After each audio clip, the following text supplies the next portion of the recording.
to another edition of Pop's Stories. This is a special collection of Pop's stories that I'm going to share with you folks. For these are stories that I wrote for many of the folks in this house. You have to understand that this is what I call a living house, and as we go through it, you'll understand why.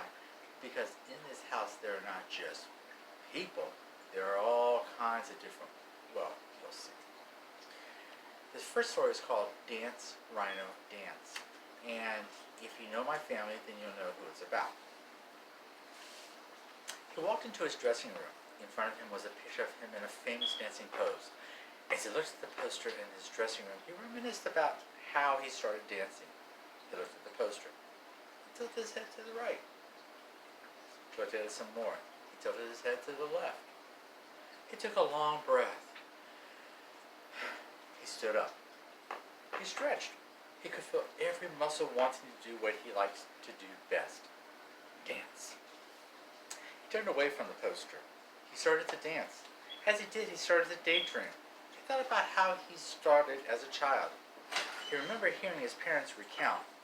That is a fancy way of saying he remembered how they told everyone who stopped by the house about how the boy liked to move.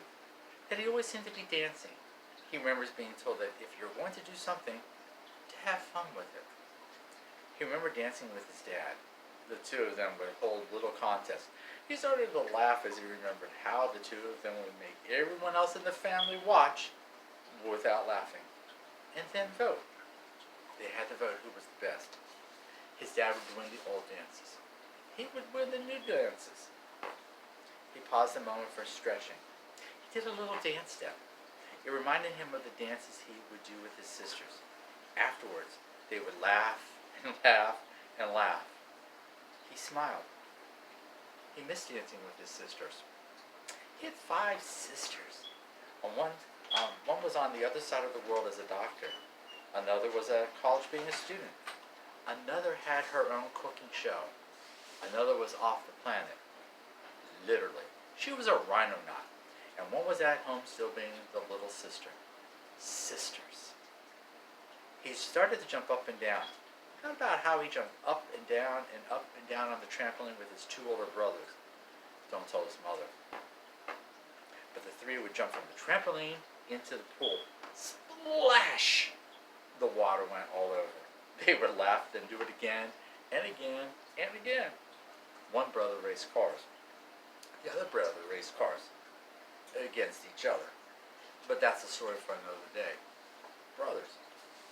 It does not matter if you are good at it, said his mother. As long as you like to dance, then dance, Rhino, dance. He did.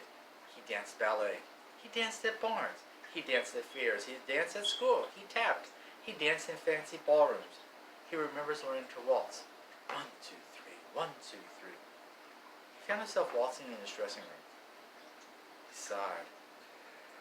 He thought about what his mother said all those years ago.